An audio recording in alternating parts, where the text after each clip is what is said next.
Hey, what is going on, you guys? Looks like we are live Thursday night, 10:30. This for Go Man Go, Dana. We didn't mention this because it hadn't been discussed while you were still there. It kind It of was was a last literally, minute. Hey, we've been trying to do this for over a month. at least 2 or 3 weeks. Yeah. Yeah, close to a month. Yeah, and I'm like, yeah, let's do it Friday, and then I just won't even remember. It's like out of mind, out of memory, and so it's like let's just do it tonight. That way, it can't get out of my head. So, well, I had a good night tonight. Dana hasn't seen the scores yet. Have you posted them? No, Nope. No, because I left the shop and I was like, crap, I'm out of gas. I had to get gas. Yep. Then I had to stop at the store. Then I came home and had to make a pit stop. So I was like, all right, we're like. And then I'm texting you saying 10:30-ish. Yeah. And I barely made it down. They're watching Ocean's 12, and I got kind of wrapped into it. I held on as long as I could. It's at the good spot right now. Anyway, I ended up fixing. Dana was scoring me on my class 4, and I ended up DNFing out and then having to re-up. Yeah. And yeah, I did second place. I should have just gone for it on a couple because I knew. Well, I just figured that. Yeah, I was still gonna win, even if I took a couple extra winches. Yeah, but Ross had 18 already when he was leaving the course. I'm like, yeah, he's got to get another one. He didn't get any on the other course, so I was not playing it safe, and I was just like, yeah, we'll just winch up this. Let's just get a winch through there. And I took second. I got a 20, but yeah, it was good. I was having no luck, man. Anyway, we're here to talk mini RCs, mini RC comps. A lot about 24 scale, a lot about 18th scale. Primarily the new stuff that we've seen come out, and just kind of where it's come. Like, so reaction was early in on the comps for 24 scale, I would say, very early in. Oh yeah. Like, I was running one of the early Furatech systems. Like, almost nobody was running brushless yet, and I showed up for the first one, and like I was struggle bussing with it because, of the course layout we had, whatever. And I had small tires. I was building it like a lot of people do. All the cool, like make it wider, make it do all, and cool wheels and tires. But it was like, yeah. So it was handling better without the idea of what a comp rig setup was.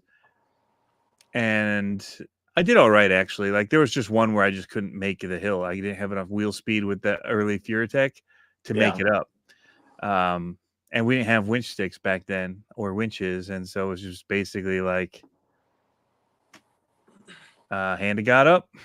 Take a 10-pointer on that one. So, yeah. But it was so much simpler back then.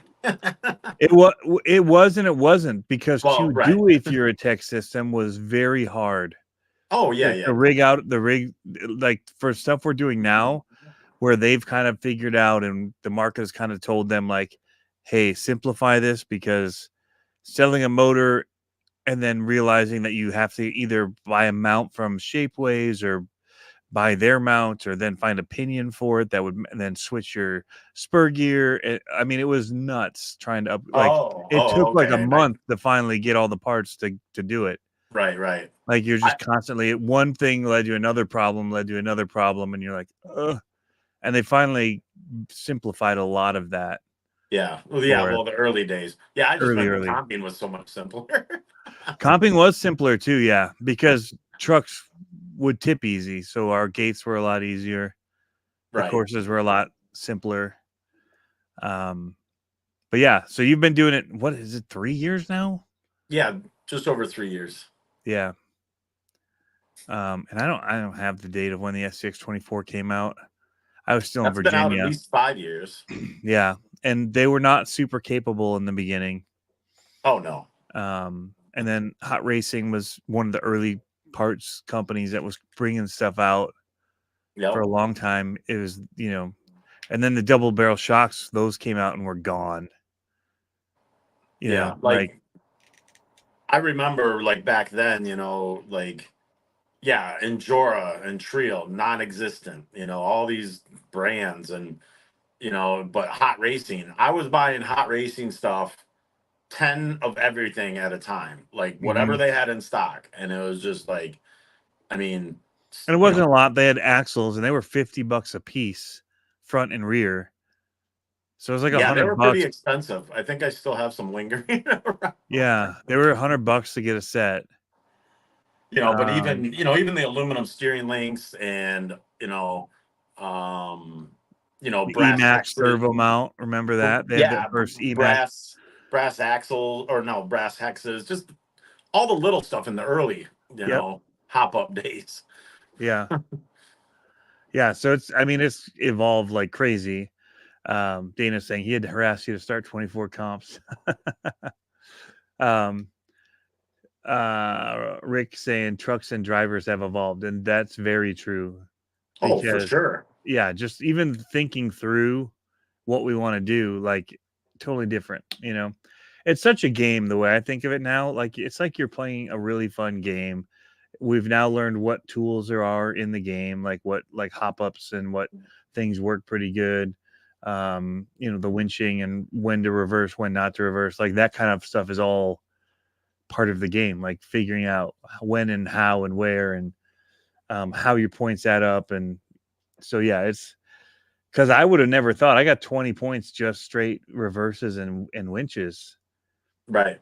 I never hit a gate, but that's where you can make up if you hit a gate with people doing what I did, like trying to just overdo it. Like I'm just taking it easy. Like one, I was starting late because I had breakdowns and stuff tonight. So I'm just like, let's just do this, make it fast. Like I'm trying to just whiz through this. And so I'm like, just pull a winch on it. Let's go for it. Like, let's keep moving. And Well, that's also why I changed my point structure. yeah, So if you it would did add do a up lot of more. winches and reverses, a gate wasn't such a severe, Right. difference. Yeah. Instead of 1 point. Yeah. Like they Right. used to be 1 and 2. Yeah. So when to winch is the best thing. Micro crawler club Van do it. Yes. Because some people aren't taking them and a lot of people just take them too soon and just like, it's going to die. But it's about not knowing your truck. So also Right. drive. So sometimes I go and I just drive and I take the points like, I got a high score tonight. But what I was doing is trying to relearn when my truck would fall and when it wouldn't, like when it would pull itself or when it would continue to keep pushing, and it's just kind of, you got to, if you never push your truck to see what it can do, you'll never know what it's capable of. And some people bail way too soon and just like, let's just winch or let's, take a reverse, and they won't risk it. And so there's certain nights where I just tell myself, just risk it, like see what happens. I'm still doing that with 10 scale. So I took 20 points today, just 2 gates, but it's just Right. like seeing what the truck does. Cause the only times I run it is at your comps. And Right. so I've run it 4 times now for Yeah. 10 minutes each, maybe of time. But yeah. Yeah, it's and lately I've been talking a lot about that. And as much as I'm a hobby shop, and of course I want to sell stuff, and but people are asking, what will help with this or what will do this. I said, to be honest, I said you just need to drive your truck more. Yep. I said yes, those parts will help, but you're still going to hit the gates because you don't know what your truck's doing. Right. Yeah. It's just like the racing world. They want like the magic setup, and it's like it doesn't exist. You gotta drive. Yeah. Yeah. And Dana's saying 100%. He's one of those guys, he knows what his truck's going to do very Exactly. well. Very well. And whether or not to risk it. I watch him risk it sometimes. I'm like, nah, no way. And he pulls it off. I'm like, dude, like, but he's not even that worried about it because he knows exactly how his truck's gonna respond. And so some of the game, like I've been saying it too with just things in general, like with YouTube, is like, oh, here, use this, try this, and everybody's sending stuff, but it's like you never learn something because you're always trying something new, or you're not just driving things over and over and over. Yep. And that's where I've said, like, well, my 24, like, I keep going back to my creep truck, which wouldn't work tonight. I don't know. I think my ESC's gone bad or something. Like, I had to, like, if I spun the motor, it would drive if I got it going, but from a dead stop, it wouldn't go. It's being so weird. So I drove a different truck, which I'm not as comfortable with. And you just don't know, like, how it's going to handle. But I don't know how my regular truck handles anymore because I put those Muse axles on. Right. And I'm still not used to it. It's lighter because I'm running the hard park wheels. It's just different. And I'm It's still crazy how and you it can turns so much right. like that you don't realize you turn and it keeps going beyond what you think it would, and then your back end picks up and moves, or just because you catch a rock or something different, or that just that much turning just makes your truck want to shift, which can be very beneficial. But until you learn it and have seat time with it, like Nicholas is saying, yeah, it's tricky. But Well, and it's crazy. Like so many people, when they think of like RC cars and racing, or even not even racing or comping, just even out on the trails, like you change shock oil by 10 or 20 weight, or you instead of cheap rubber tires, you put good rubber tires on. It's amazing that you can like feel that response, like, and people are blown away by it. yeah. Yeah, you don't. I mean, you notice some of it on minis, but not as much. Which they're a little bit more forgiving, but definitely tire changes, width changes, weight balance changes. Like a lot of that stuff that we do, yeah, really changes things up. But driver mod upgrade costs only hours of your time, money well spent, right? Oh yeah. Yep. But I would say, it's cool to see how much is catching up with it too, and companies are taking notice. I know you talked about the new Gladiators, and some of the stuff that they've added as they've been. It's taken a while. I mean, but some of the companies are bigger, and it's a bigger ship to steer as far as changes and things like that, because they're like a year and 16 months out. Oh yeah. And when things go into production to when they hit the shelves, and then everything's changed, and people don't realize when it drops, like, we've already figured this out. Why haven't they done anything about it? It's like, because that was put in like 16 months ago, the last time we talked about changes. Well, that was like the beams kit was under development for 2 years. Yeah. So it's like, okay, if it was under development that long, how long did they have to plan for production and et cetera, et cetera? So yeah. And then that truck's not really even made anymore. No, the beam conversion kit for the SCX-10 too. Oh yeah. But they did liquidate, thousands of them at the end. Yeah, there's enough out there that people can convert. That's for sure. And it gives you something to do with them that's different, So if you do, I saw a question real quick about how we set gates. It's not the same well, we have regulars, but there's 4, 5, 6, 7 guys that will set gates. Basically, we're just looking for a 6-inch minimum gate width. And Dana will set gates one week. I'll set gates, and like on Sundays, lately, and Rick will set them, or whoever, but Travis it's good to have. some. Yep. Yeah, Travis, exactly, and it's good to have different eyes, because whatever somebody might think of would be totally different from another person. Yeah. So. And nobody runs them. That's something to say too. Like, there's times where like, man, this is really hard this week. But it's like, you look at something and you might think it looks doable and easy, but you don't know till you put the truck on it, and nobody runs it to know, Right. There's no because practice. we don't want any practice, and we don't want the people sitting the gates testing them and having an advantage of having found a line or not, even if it means we all end up being stuck with a really tough gate. But again, in the end, if everybody hits the gate, everybody hits the gate. Okay, who cares, for right? everybody, Yeah, like at some point you got to realize it's not about getting a 0. Like sometimes it's about getting a 50 if it's a really hard course, Right. And you just have fun with it, just knowing. Like today we had one, you had to take a reverse. Like you might as well have put the check down when you got your paper for that reverse, because everybody was going to have to hit it. Right. Because it was a sharp corner. But like, That's just it. Like, don't bellyache about it because you had to do it. Like, your truck is able to reverse, so use it, and it's just a built-in point that we all take. Like, Right. you're No, basically still at don't worry. 0. Don't Yeah. worry. People were turning in score sheets and they're like, man, Dana said a doozy on that one. But yeah, and I mean, even if you took a reverse, it was tough. Honestly, like it was tough to line Well, up, and but I it was tell them, I was fun. like, exactly what you said. I'm like, it's the same for everybody. I mean, Yeah, every one of us took a reverse. Dana's like, I already put your reverse down. I'm like, all right. So what's going on, Dirk? It was a cool combo of gates, and it looked really rad when you made them. But I actually like it when there's certain ones where it does force everybody. Like, make people use a reverse, make them feel like, I'm getting a point. right. I mean, because That's at the end of fine. the day, you don't want to walk through the gates like it's some, you know, Right. whatever. Like it's like there should be some challenge. It was a good mix. Like, I didn't feel like there was anything today that was like that hung you up for so long that it really, created this like backup of drivers. Right. I felt like there were, maybe one person might have that, but then other people would make it or they'd see it and they'd just say, all right, let's just winch it and get through. Like, Yeah. it's a doozy. Let's go for it. Like you kind of learned, and once you were kind of got yourself in that spot where you needed it, you just took it. So, and again, that's where I see it's like a game and people are like, oh, there's no like outside winches like that, which is not true.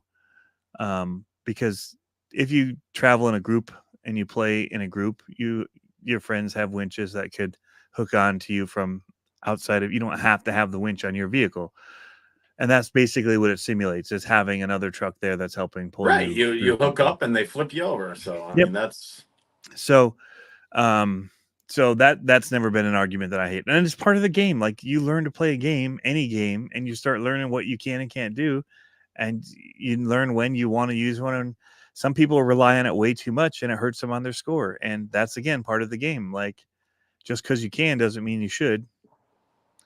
But no, I think you've done a great job. Like, it's cool to see the boom. Like, every time I walk in now, it's like there's so many people like around the tables, which is oh yeah. awesome. Yeah. Yep. And people were streaming it still tonight later, like that I didn't see when I first got there. So, and I didn't get there early. I got there at 7 and it was full. And like Yeah. more people came in after that. So I think it's definitely, it's, one of those things where people were trying to say it was going to be short lived, when I was getting into it and liking it. And, but I don't think that they realized that it has a much longer life than I think anybody expected it to. Well, we've definitely come a long way from, I used to be excited when we got 10 to 15 minis on a Thursday night. I'm like, man, we're jamming. Right. Well, it's I mean, affordable too. Like right. starting. Oh, that's it's the most bang for your buck going. I Yeah. mean, and and then tonight and even recently, I mean, 24 scale, on Thursdays, 40, 50 trucks, Hmm. I mean, it's, to go from, thinking 15 was a lot, and now that we're tripling it like weekly, it's Yeah. like, wow. Yep. Um, and you get, and the great thing also is like, is the attitudes, people, you're always going to have, different levels, but there's so many guys. I mean, you could just go there and try and beat your buddies. It's like, Yeah. Yeah. It's such a hangout. Like, that's why I say I'm like, I would go just to hang out. Like, even if my trucks weren't working, I'd show up and hang out and judge people and whatever, like help out. Um, yeah, it's lasted long enough to get Harley into 24 scale. um, yeah, affordability and variety of places to run are great pros of the minis. And I will say, and I think it's a lot of RC, like you'll see the bashers come out more towards summer, like just out and around because you're outside doing whatever. And the minis are definitely, I see, being used indoors more often, especially 24 scale.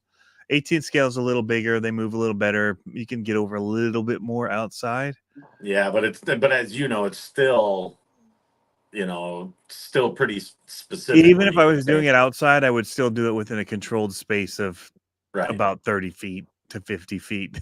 Like, I'm not going to Exactly. do any long hikes with it. like we do with the 10 scale. And so we do see a slowdown for sure, I would say, in the summer, but it picks back up, man, as soon as the weather starts changing. But I think everything does, because especially here in Michigan, it may be different in other places. Like, so in the South, it gets so hot that you want to be indoors again, right? But Right. here in Michigan, man, it's so beautiful in the summer that, like, and there's so many things to do, from like one-to-one trucks and that's the other thing people make fun of on our videos is, oh, these guys don't have money for the real thing, so they do the little Yeah. ones. I'm like, a lot of these guys go out on the real ones one-to-one when the summer hits, like, Right. they don't get it, but Oh man, like my Instagram and even Facebook videos, like my followers on Facebook have more than doubled, and the trolls coming out with their comments, like, oh, just like, especially that first person view, that one video that broke 2 million. It was like, they're like, you might as well just go out and buy the real thing. It's like, no, it's not quite the same price. right. It's like Yeah, that whole thing was built for like $500. yeah, yeah. And I mean, and I think there's things to learn both ways from doing them, as far as lines and handling and all that. But 124 Mop says, yeah, so addicting. Look at me now. Trailer course, mobile off-road park. He got into it pretty hot and heavy too. Built that whole portable trailer to carry with him. Yeah, Oh, yeah, no, I remember Harley's when carrying Gauntlet. Rick first came in, and he was just so hesitant and this and that, and Yeah, he jumped in big time. oof. Was it Dan Trivet said he drives 3.5 hours to shop and drive at Reaction? Yeah, That's awesome. yeah. No, I I don't drive definitely that far.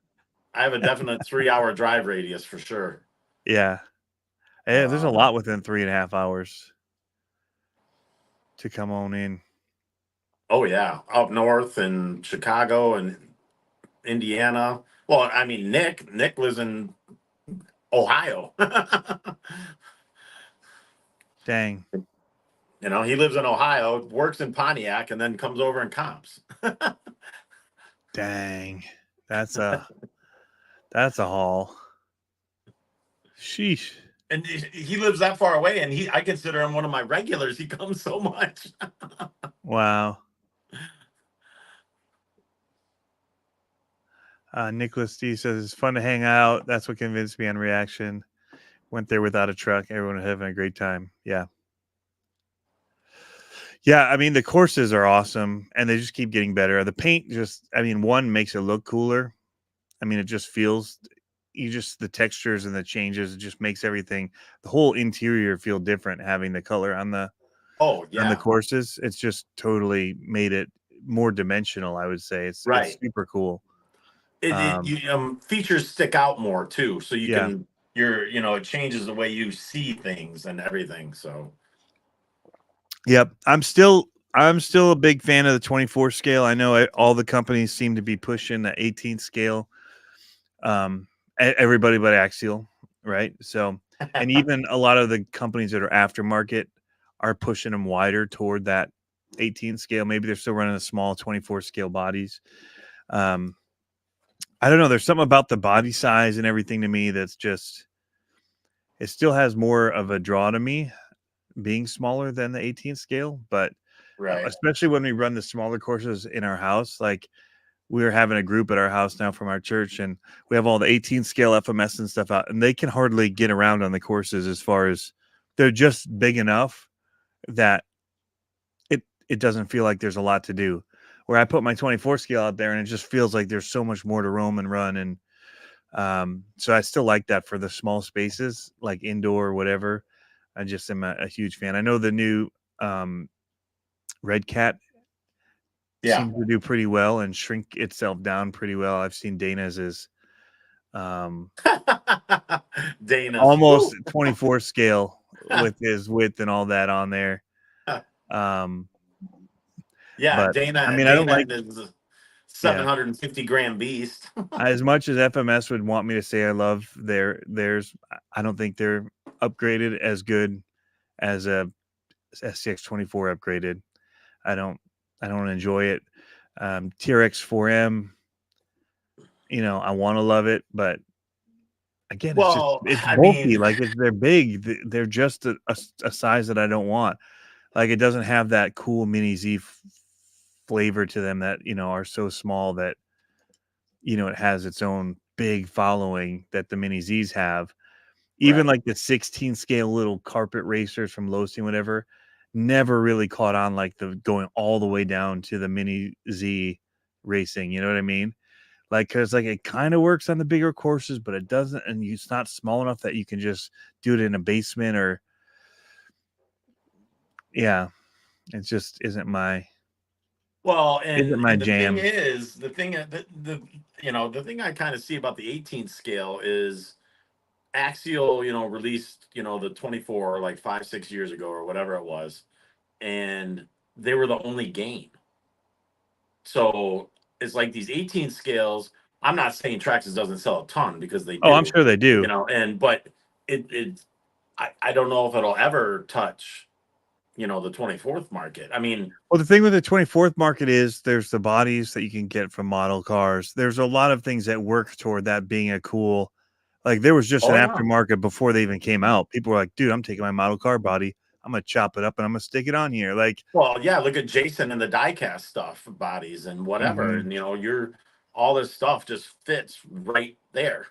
yeah, it's just big enough that and I know people are like, oh, they're so tiny at 18 scale. They are until you try to run these little 4x8 courses. They're just like, if I were to go outside and run it, yeah, that'd be great.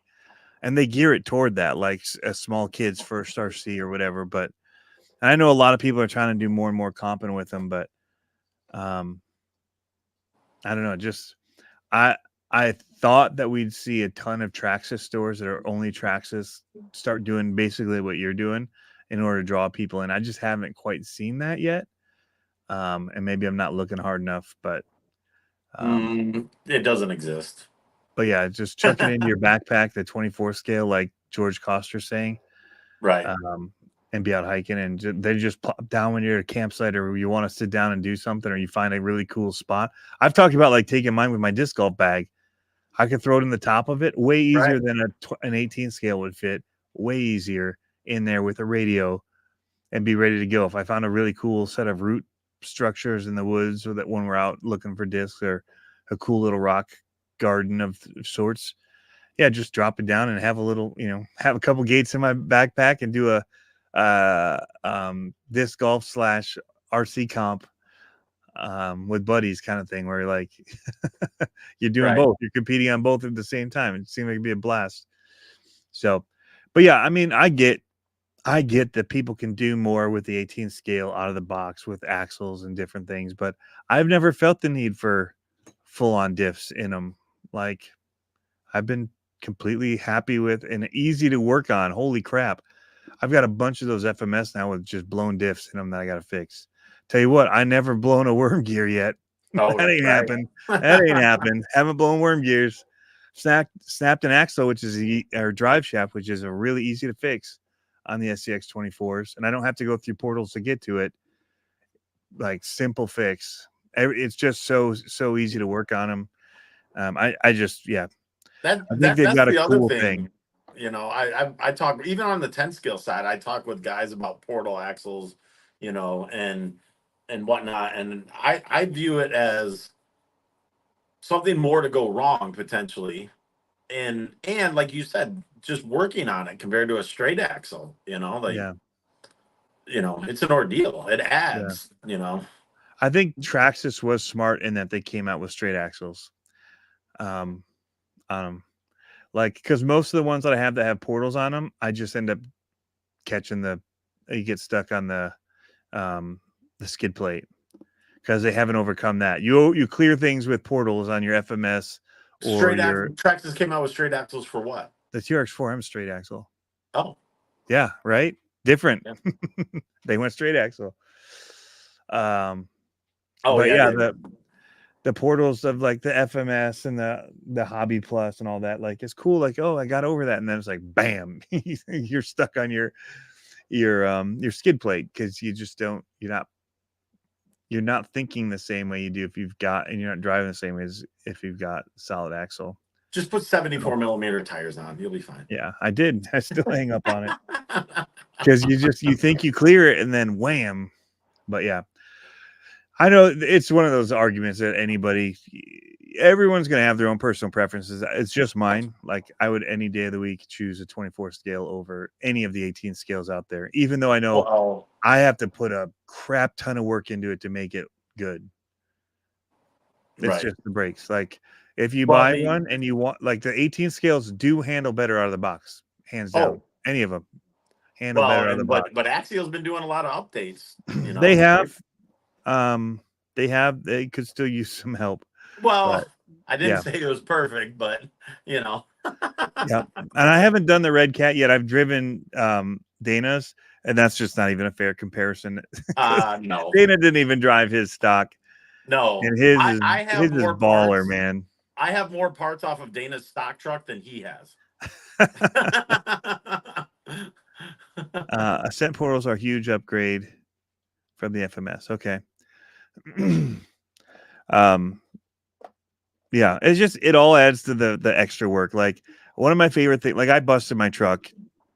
Dana lies. I busted my truck today, and I was like, I'm done. You know, Dana turned it in DNF because I was just done. Like my other truck, I went to run my class 3 creep, and I thought I had it fixed. I thought it was just binding up from the brass hexes that Rick gave me. I'm like, oh, you know what? I put all this stuff back on, and the Mias actually, I thought it would clamp down, whatever. Maybe it's just bound up, and that's what's causing it to not start up. So I loosened them and started driving. I'm like, sweet, put it down. And then I stopped for whatever reason, waiting for Dana to come over, and then it wouldn't drive again. And I was like, dang it. So, all right, that's class 4. And I made it like 4 gates, and I hit this log, one of the logs in there, kind of at speed. I wasn't thinking of it as an obstacle, but I hit it at speed, and it didn't go up over. It kind of, I think the tire went under, which made it just bind and popped the drive shaft in the axle. And I was like, forget that. Like, all right, whatever, I'm done. And so, but I was talking to Matt, and he's like, dude, you got time, just go fix it, it's quick. And I'm like, yeah, you know what, you're right. It's, you know, a nut, 2 screws to take off the knuckle, and you just pull it out and stick a new one in. And I was up in less than 5 minutes. Yeah, come on, that's part of that stuff. And you know, I should have just done it from the get-go, but and then I drove it, and it drove awesome. Like it, second place, class 4. Yeah, and it did really well. I got a 20, so I did really, really good with it.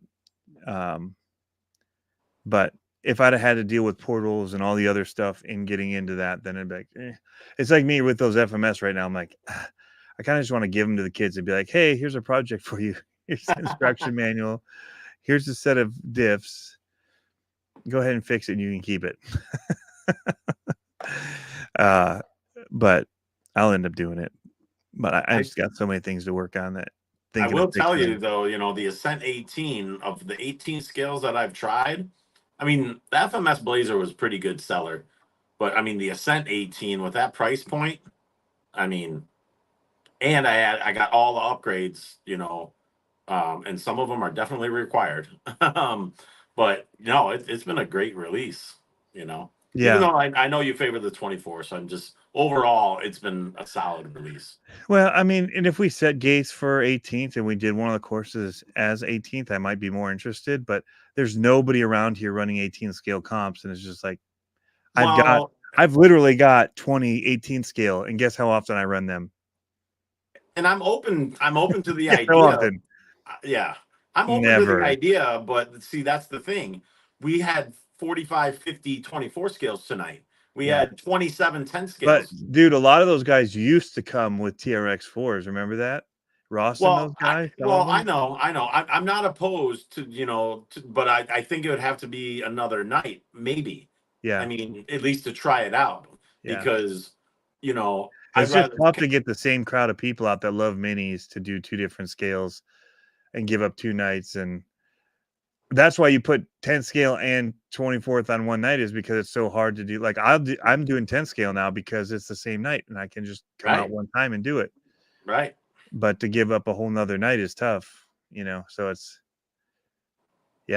tricky. It's like, you do like one of the tables 18th scale / also make it class 1, like, because wider gates could definitely benefit class 1. That's for sure. Especially with the courses we're setting for the 24s these days. But yeah. Right. Hey, Chad, I see your comment, man. Yeah, definitely we'll have you on Talk 24. He's with the RCMCCA group. Yeah. Oh, yeah. Because the 18 scales will have 7-inch gates. You know. Yeah, we should make it a little easier for class 1 to lean through and whatever, struggle through. Yeah. They're still going to get points. I'll tell you what. They're still going to find ways to get points class 1. Oh. Yeah. Absolutely. Yep. Brian Kochner. Dan says Ascent has the best portal setup and not a lot of slop. Yeah. You know what truck I really like, although I stripped the gear in it too. So I have 3 FMS right now sitting with stripped diffs. I really like the FCX 18 Land Cruiser a lot. Yeah. A lot. You still have your yellow one? No, that's the Toyota FJ. You're talking the LC8. You're talking the LC8. Yeah. Yeah. The new one that they came out with that, yes, they call it the FCX. So they took out the interior and all that. But man, I just put brass wheels on it and scramblers and took the springs off it, and it drives awesome. Like, for just fun crawling. I don't know comp wise what it'd be like. You'd have to have hard body class or whatever for it, but because that changes things a lot over what Dana built with his Ascent 18. Would not compete with that at all. At all. But I think that speaking of transforming, you know, that kind of stuff. So the FMS, the FCX 24, the first, you know, the wagon. Yeah, those are all 18 scale in my opinion, but yes. So Jeff Walters has one, and apparently they sell like a brass wheel weight thing, and he put those on his, and he said it like transformed the truck. Obviously, it's still like a fun run truck, but he was like, well, that'd just be like putting brass wheels on, same deal, right? Well, no, but he was still running those tractor wheels, you know, like. Oh, really? Yeah, and he's like it just everything was better. Yeah, well, if you love the look of it, because I love the look of the tractor wheels on it. Right. I mean, I would probably just upgrade and get the J Concepts ones that they did for the monster trucks in 24 scale and put those on brass wheels. That would be sick on that truck. But we run a bunch of those here, so we do that small group for our church here. FMS sent me one of every color of their FCX 24, and so I just pull them all out, charge up the batteries, and let the kids go nuts with them. Yeah. And but the plastic portal or plastic diff gears don't take much. And I let somebody else the first night drive. They said, "Well, now try this LC80 with these brass wheels." Now it's not the LC80; it's the FCX 18 version of the LC80, which is the bigger motor. Like, yeah, it's just 2-speed. Slow gear is super slow. You don't even need brushless system in it. It's fantastic. Oil-filled shocks, aluminum chassis. It's really good. Hard body, but they took out the interior. Hey, Dominic, I think I ordered one in for a customer for silver and blue LC80 truck. I think it's back there in the room. But yeah, I mean, I didn't do much to it, and it is really capable. Doesn't want to roll over, just tackles so much stuff. So, and I do have a video showing that, like 5 easy upgrades or 5 things to make your truck handle better, that truck. And I'm sure it's the same for all of the FCX 18, because I've got now that K10 truck. No, it's the the one with the brass tires. Are you talking to your production team? I am. I'm trying to get him to. I think it's blue, like navy blue. I don't remember. The LC80. I think it's navy blue with like a silver bottom. Silver, navy blue and silver. Yeah, I ordered one for a customer. Anyway, they're fantastic. But again, on my course, they just on an indoor smaller course, they run out of room fast. Whereas outside on my outdoor course, where I have a lot more room to run, it does a lot better. There you go. He got it. There. And it fit perfect. Like they don't even scrub the wheels. It's like, oh, nice. You don't have to trim the bodies, and you just take the shocks off it, springs, and it just sits in droop, and then it just works so good. You can see how slow it's a really thick oil in them, feels like. But yeah, I just run it stock, except that now that the back just wants to spin is the bummer. But so as much as I do like this, I just don't choose to run it. I pick up my 24 scales.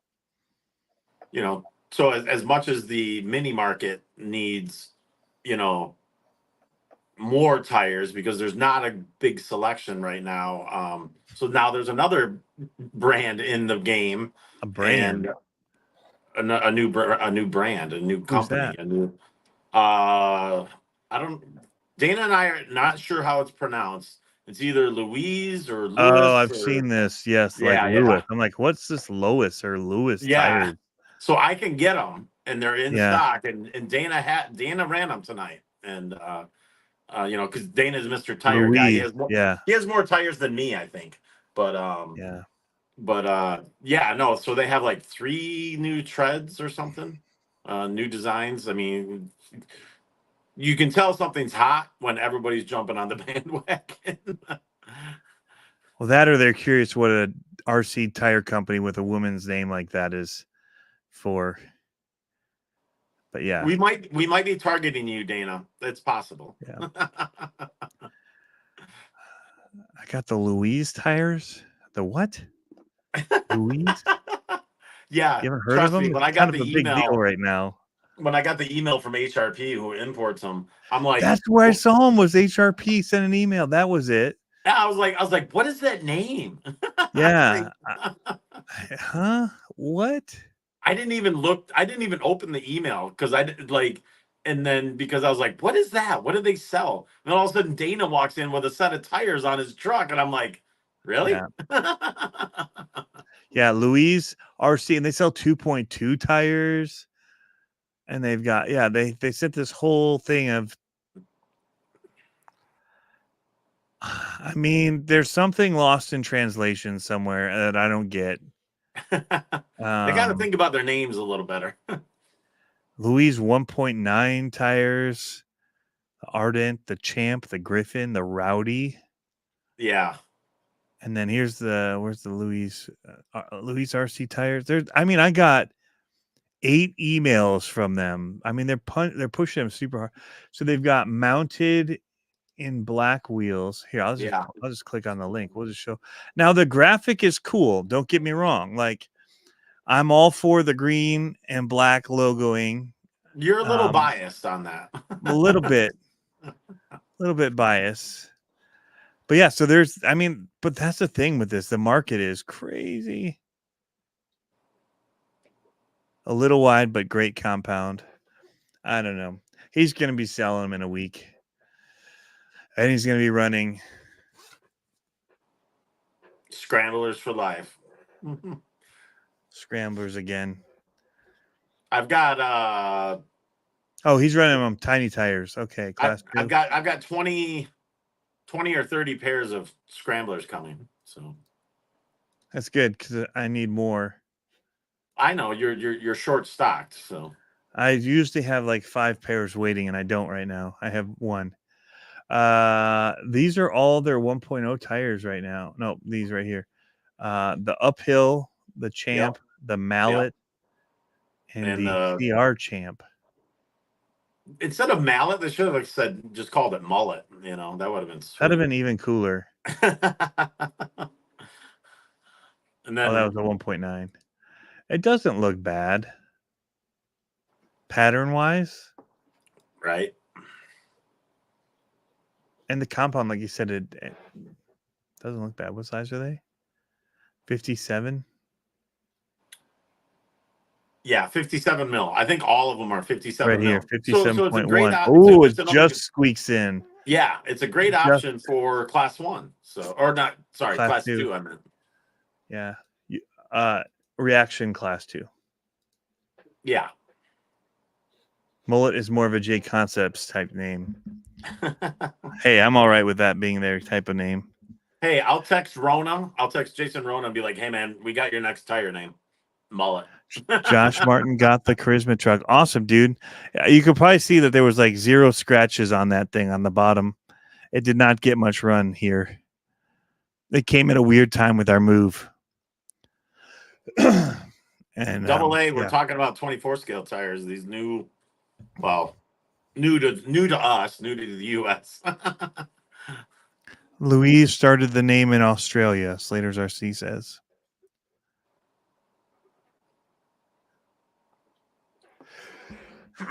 Excuse me. I got in another brand, you know, I've been finding all sorts of, apparently a lot of people have gotten into the 24th market. Hot racing tire market. Hot racing has tires, Trio has tires. You know, all these things that I randomly found over the last month or two of like, I didn't know that. But this other tire brand called Gecko or Gecko, yeah, that's the brand. 4 tires for $10.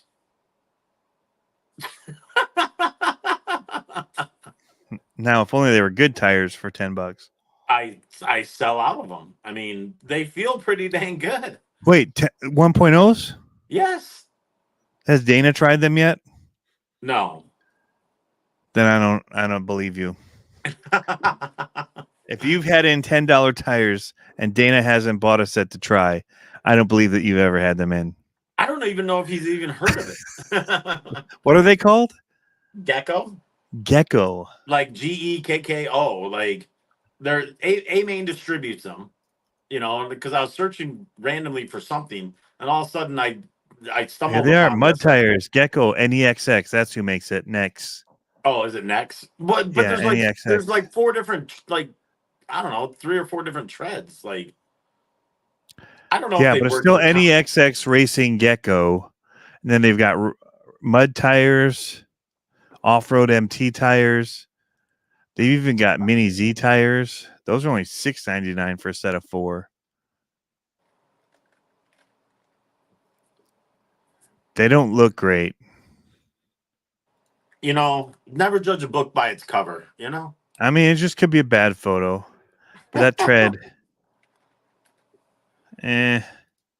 let's see what one of the other ones is. Let's see the off-road tires. Looks like the Gecko is kind of in there. Oh, maybe there's only 2 Print. for maybe there's only 2 treads. I don't know. The one doesn't look bad. Well, the one is kind of like a mudslinger. 55 millimeters, so it fits in that class. But the other one, I think the other one might not be, you know, the what is it? Next Gecko off-road MT tires, those. That's the one I just had up that has a weird Yeah, pattern. yeah. Yeah, the other one's like a straight mud tire. Yeah. I mean, for $10, it's better than the stock ones. I'll say that. Yeah, I mean, you know, because it's not always about comp, you know. Right. I don't know why, but that's weird to say because I was always against comping with my crawlers. Weird. Weird. Boom Racing's got some. What is aggressor? Boom Aggressor racing. tire? Boom racing tires are 0.7s. Here's one. So Here's one. Aggressor 1.0 scale RC open cell films. These are $11. That pattern looks like I might try it. Oh yeah. Yeah. Okay. Yeah. I've had those. I think. Yeah. Oh, Okay. Brian Koshner likes the Boom Racing tires. He probably likes the Hustlers. Although I will say I did like the Hustler 1.0 tires. Wait a minute. Super soft compound. They hooked up. I have them on one of my Those trucks. aggressors, 1.0 aggressors, those look just like the Boom Aggressor 1.9s. So now, well, so now we know who makes what. Oh.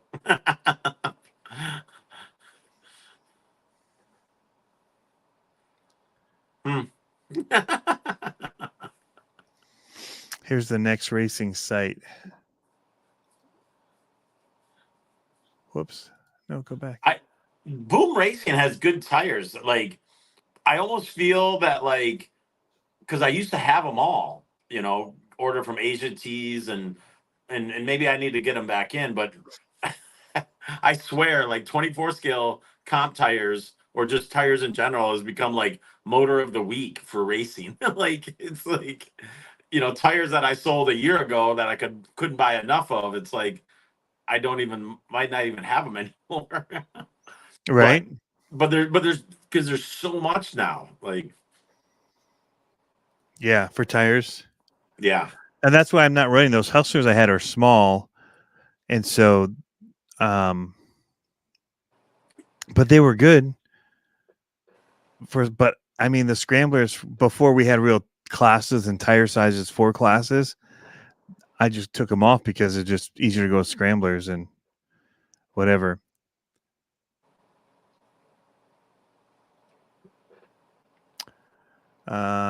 Travis ran those for a bit. I think he's talking about the Hustlers, maybe. No, I think he's talking about the aggressors. Oh, okay. I don't change tires. I just build new minis for new tires. Right, gosh, right? I hear you. Saves time. And then they all get those scramblers that I have sitting on the shelf.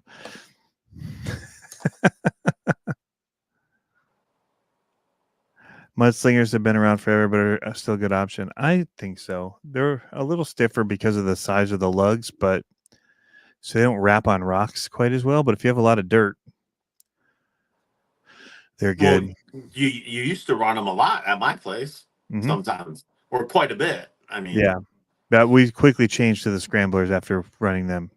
Yeah, that was the original scythe build. I'm gonna go to the shop tomorrow and just dump shovelfuls of clay over all the features.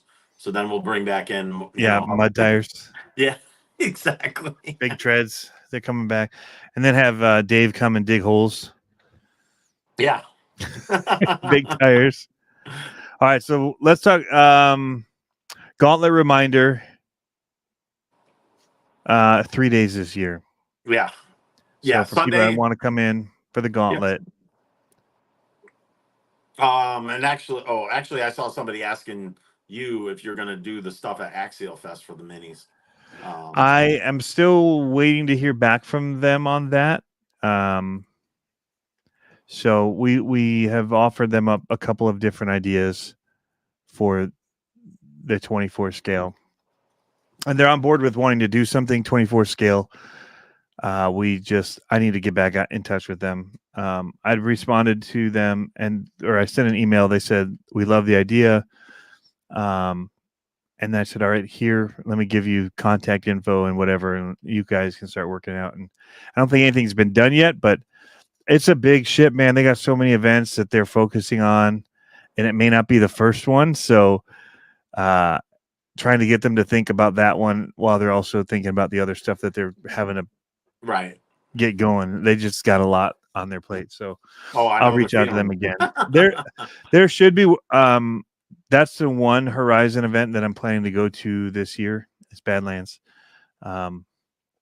So I can't go to Horizon RC Fest, I think, because of something else already happening that weekend that I'm booked for. But I'm keeping that one open. But I also only get so many weekends off in a year. And so I've got Monster Jam. I've got the World Finals of that. I've got the Badlands Gauntlet. That's 3 weekends already. So and I've got four four weekends that I get off a year. So I would probably not do Horizon Fest anyway if I were to choose an event to go to. I would choose Badlands over it. It's just more RC people there. Like the Horizon Fest is more of a community event, and so Badlands is much more of an RC community event. Right. Oh, sure. And the hangout of that is just way better, like with the camping and everything on site. So, so that's the one I chose on my calendar. But yeah, so I did talk with them about possibly running something there. And it not necessarily me, but or the way we did it last year or any of that. So we gave them several options and we'll see what happens. So there should be something for 24 scale. And if there's not, guess what? I'm going to bring gates and do something anyway. Or they've got gates set up and we're just going to do something. It'll just be like, all right. Just use those axial gate things, you know? Yeah. I mean, we don't even have to drill them in. They literally set up gates. We just have to show up and hit the lines and do it. You know, if we're going to do it timed, then their gates may be easy. It doesn't matter. It's about getting through it fast and get, you know. So we'll just set a time. We'll just like do it online. It'll be like a flash mob where all the 24 scale people show up at one time down in the quarry and we do something fun. But we've also got little portable stuff. Something's going to go down. So don't worry. There's going to be 24 scale fun and shenanigans that's going to happen, whether they make it part of the event or we just make it our own fun group that decides to have a little competition.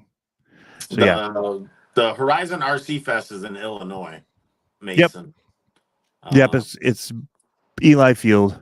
It's actually a really fun event, but they do a lot. There's like monster truck racing, there's 8th scale racing, 5th scale I think racing, like full course. Like they get a full size large dirt off-road course. They had a pole sled thing for tractor pulls. They had a basher area. They had figure 8 kind of a thing set up for like crashing basher racing. Crawler courses with a crawler comp, 24 scale comps last time. There's a ton going on. Yeah. So, yep. But yeah, you know, yeah, I mean, there's so many great big events going on. I mean, you know, and then of course, locally, you know, the Great Lakes Gauntlet. The Gauntlet's a sweet event. And man, it's, you know, unfortunately, obviously, I missed it last year, so I'm excited to come back this year and, you know, and see everything and whatever that I missed. And, but yeah, September 20th, 21st, and 22nd, 3 days. I talked with Rick, you know, so the trailer will be there, you know, and then Jeff Walters has his own, and that's regarding the 24th and 18th stuff. Yeah. And you guys pumped through a lot of trucks last year. There was a lot. It was awesome. Yeah. I mean, when I started seeing the numbers, I was like, whoa. Yeah. I mean, Rick, Dana, Travis, like Matt, those guys really worked it hard. They were like, yeah. You know, I sat there and talked to people and tried to do the scoring, you know, help set up the 18 scale and all that. But those guys, I mean, they kick it out of the park with the judging and I mean, you know, keeping it moving and making it awesome. Like prepping the course is prepped, like watered, changed up, rocks reset, like new clay added. It's amazing what they do with it and how they turn it around and make it different. And it's Gauntlet. Like if I could only do one RC event in the year, I would choose the Gauntlet just because of the community around it and how like the whole, I mean, the weather has been fantastic, knock on wood. Yeah. But like you couldn't ask for better weather, and for camping and anything, like just hanging out was flat out ridiculous awesome this past year. Yeah, I mean, Michigan in September is like prime time. It's a beautiful place. It can get hot during the day. I mean, it got warm, but yeah. By night it cooled off. Like, man, hangout was amazing. Yeah. Well, it's of course, stupid fun. the whole facility. I mean, the Walters and their, the neon lights on the front course and the camping and I Yeah. mean, The turns amount of into camping is insane. yeah. And it's just dry camping, but boy, is it insane. Yeah. So we just did, like, I tented, like, I have an RV and I brought the RV the first time, but we hardly went in it. So I'm like, I'm not dragging that out there again for that. Like, we'll just throw, like, I went to bed at like 3 a.m. We got up at 7. It wouldn't have been worth it to have the RV. Like, we were walking around other camps and stuff. So Right. just bring a little Yeah. generator or something to charge batteries. I mean, with the minis, all you really need is one of those little iPhone chargers. Plug in the USB to it and charge your batteries I overnight. mean, if You you don't need truly need much. power, And just they bring have it. Yeah. And people, yeah, there's chargers going on and stuff. And honestly, I just stole off Dana's generator. So, right. yeah, truth be told. But yeah, that would be the one to go to. All right. So let's talk Ascent Fusion really quick. It's not 24 scale, but it was a pretty hot thing that you guys had come through. Oh, yeah. Well, I The mean, offering. Red Cat's like, man, They've they're had a on good it start to lately. the year. For sure. Between the 18 and even, I mean, obviously outside of crawling and stuff, other releases in the last year, there's a lot going on with them. But yeah, the Ascent Fusion 10 scale brushless crawler, $400. Like, I think other brands need to take notice of what's going on. Yeah, and it's a good one. I was watching Slater was driving it today, and it looked really good. Looked really good. And it's a Hobby Wing Fusion 2-in-1. I mean, that's why it's called the Fusion. So Yeah, it's not like it's some, oh, we'll just make a brushless motor and drop it in. I mean, because Hobby Wing makes like the Hexfly electronics and all the other stuff, yeah, for Red Cat. So it's like yeah. it's a no-brainer. And they had the Red Which is Cat the one thing that could use a little bit more of an upgrade. the what? The servo, like That servo is it's $400. slow, but it's very powerful. Correct. For Right. comping wise, I sell those I servos. prefer speed, but Absolutely. I sell those servos though in my shop, $30. yeah, I mean it's a great out of the box one, but it's one of those things where it's like I could see, we do so much with our speed to walk the trucks. That was the one spot I felt like it could use a little more speed, but it definitely you could see the power of it. Well, Durbin, one of my regulars, he was there tonight. He bought an Ascent, not the brushed version. He still runs that servo. Really? Yeah. So, but like you said, it's not like obviously a super powerhouse, but Or it's powerful. It's just not fast. right. And I use the speed more than I use the power. But yeah, people like to talk trash on Red Cat until they don't. I'm a fan of of theirs. Yeah, Axe Gen 8 was great when it came out. Right. My Gen 8 I like. I had one of those, I didn't get the Axe version, but it made me want an Axe when I saw somebody that was running one. I bought an Axe motor for the truck I had right, the after seeing it combo. in it. Yep. But yeah. So you think there's going to be new C10 and deadbolts most likely? I think so. Yeah. I So mean, based on the other upgraded vehicles of the SCX 24s. right, they're running the gamut, and I think it basically depends on how they sell out of inventory. They still have more deadbolts. I just ordered more, Yeah. and but I think Which the is red one of one. my favorite. I would love for it to get the upgraded stuff. Well, Because right, right out of the because box, I love the deadbolt. they're transferring everything. They're getting away from dynamite, the dynamite name, because Yep. now they have the Spectrum batteries, the Spectrum radio. They have the plastic oil filled big bore Proline Proline shocks. shocks. I was a little curious that the Power Wagon is the only one that has Proline tires on it, but that might be a Jeep thing, because they have the Nitos Right. on there or whatever. Yeah. Nitos. But yeah, no, I mean, you know, because, you know, and I'm expecting more color changes, which would be great. Yeah.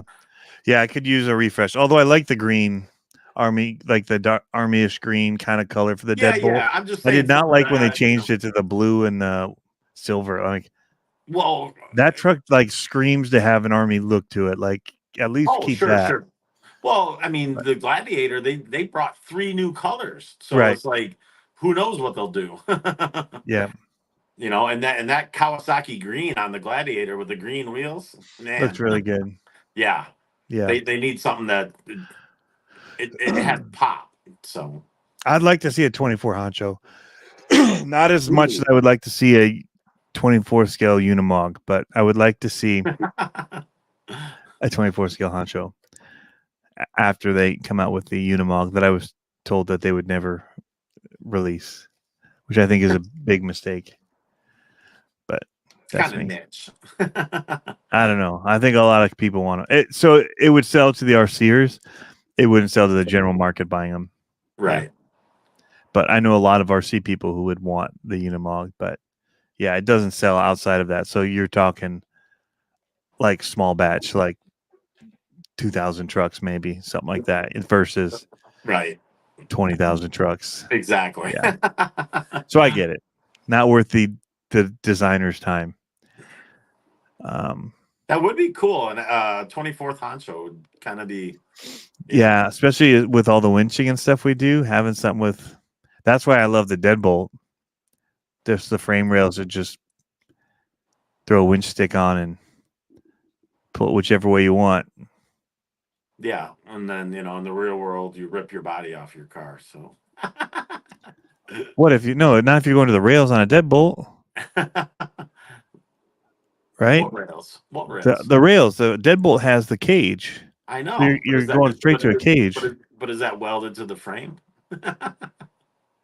Usually they're structural. Like in Hope so. something like that, they would be a structural element, like they would Right. do for Jeeps and stuff. It's to help it when it rolls. However, rolling down my window and attaching to the door frame, I would jack some stuff up real quick. I had to beat Weston though, so sorry if I started a thing. I've seen a thing lately. I was like, huh, when did that start? Yeah, if you look back to when Weston came, I rolled down the windows and I put shark teeth all around the edge of my body so that the winch would not slip. Because you put them in the up under and they'd slide and fling off. Right, and right. So I put shark teeth in it, and that way it would catch. I wasn't going to lose to that kid again. You're an enabler. We were stretching rules to beat him, and I was class 3 and he was class 2, and I still needed to stretch rules. Stock motor and servo would be nice, and metal steering link stock. But... So it would kill me in that I sell a ton of baby Goliaths, but I think that, I mean, Axial should put in. Well, they should just put baby Goliaths in all the SCX 24s, and then it wouldn't hurt me. But they should just put that size motor in every single one that comes off the line. There's no reason not to. Well, in the bulk that they would order them, the fact that they might have ordered 50 or 100,000 of the motors. So. I bet they don't have that many. I mean, I bet they're built. No, not now, but you know what I mean.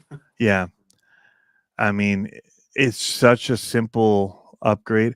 Now, so here's the thing people don't realize with them either is, like, they have to put things through different rigorous testing than what I have to.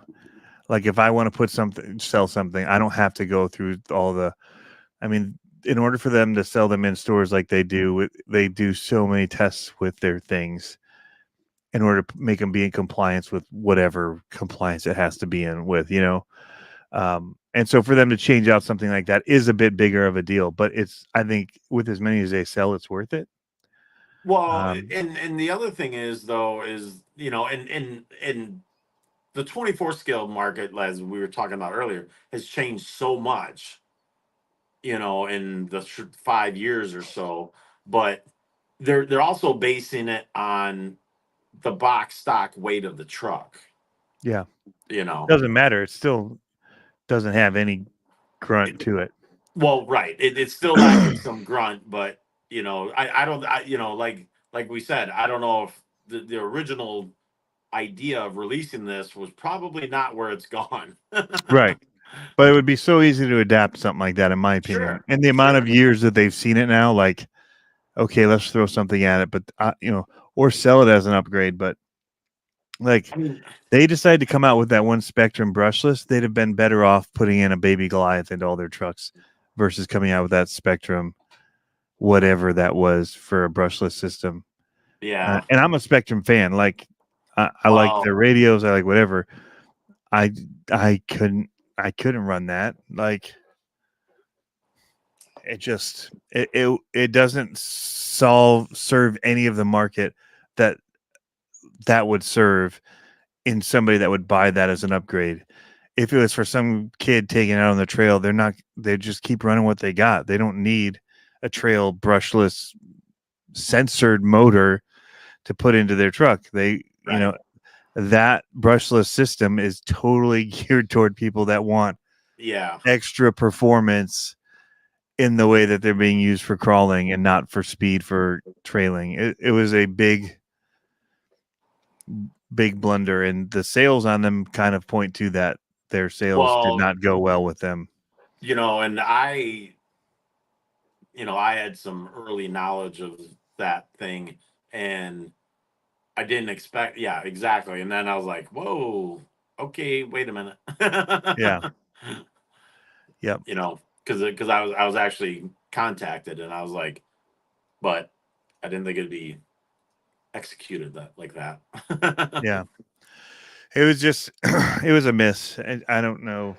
Again, with there's so many people talking about these minis online that and there's so many people that talk with them and do reviews and do so many things for them that they could have just reached out and asked and said, "Hey, we're thinking about coming out with this."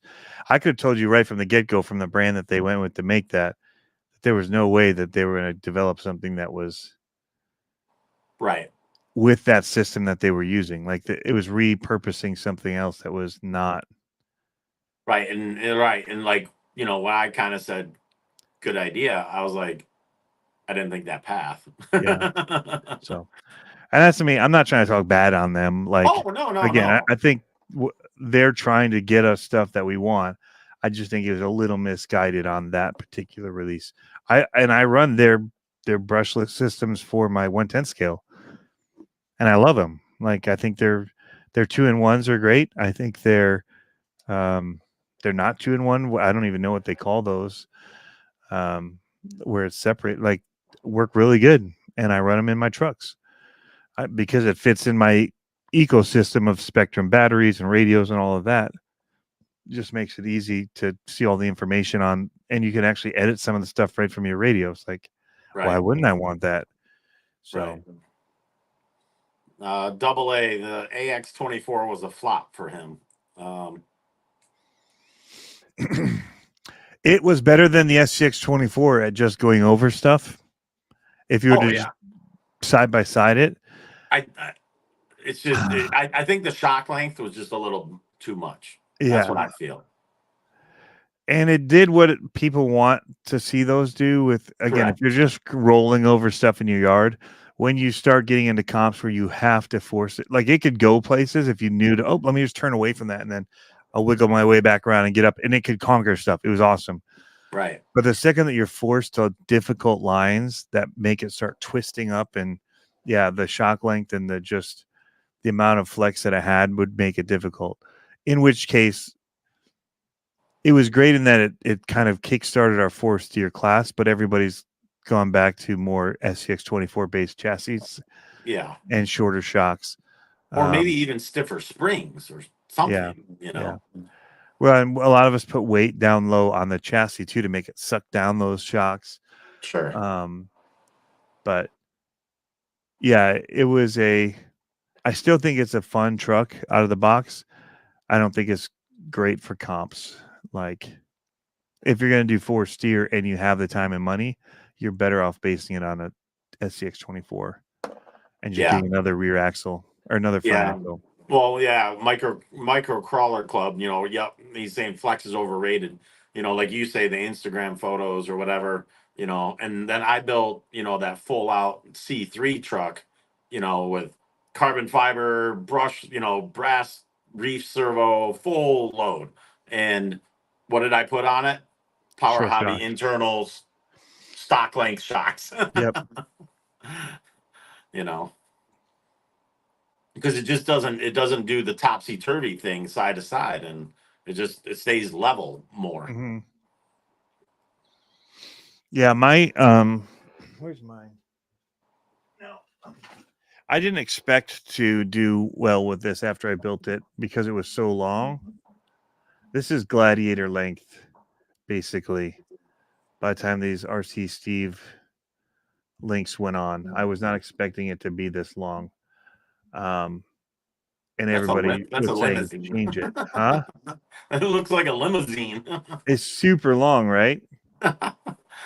It does really good.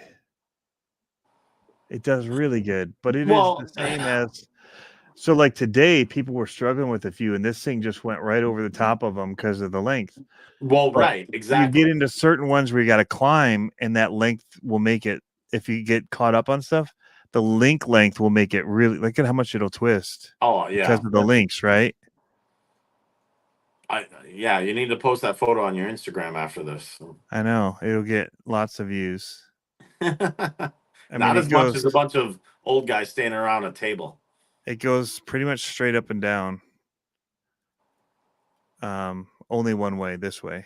The other side doesn't, so I'll just have to do photos of it this way. Okay. But it goes crazy.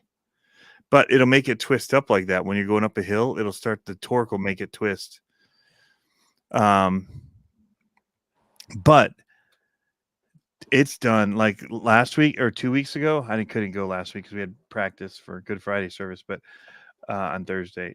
But the week before, I got a 6. And that's because I broke one of the rear drive shafts and had to winch through the last gate in order to make it through because of the busted axle. I'd have gotten a 4. And I think Dana got a 4 to beat me, if I recall.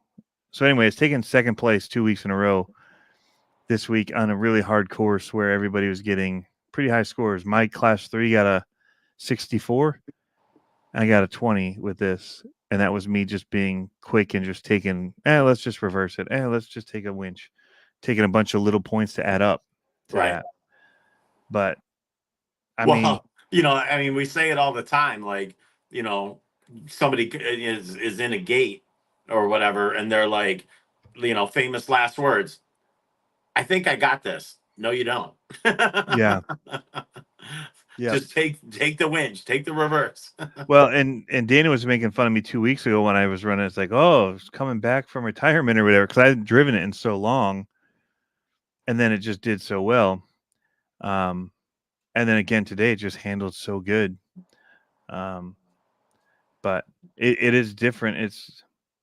It's not running. It's running long shocks. It's double barrel. I could shorten the shocks up, and that would help remove some of that twisting and flex, just because the shocks wouldn't compress and stretch so much, which I might just do. I might just put single barrels on, and then that would just allow it to flex a little. Yeah. Side and keep some of this crazy twist out of it. Right. And that would solve some of that. But I don't mind the length of it. Holy cow. It's been, especially when you're 4-steer and you can make the corners anyway. Sure. Like, it's kind of a little bit of best of both worlds in some ways, but well, it'll add stability with the length because instead of being short wheelbase and like kind of more top heavy, it spreads it out. Yeah. So, and this is a hard park V-dub right chassis for people that are asking. And it's got his transmission and his little weight hangers up front, but they're just plastic axle housings. And 3 flow 9. Got the little wheel on it here to help them roll, unless you hit right on that, which stops it from rolling anyway.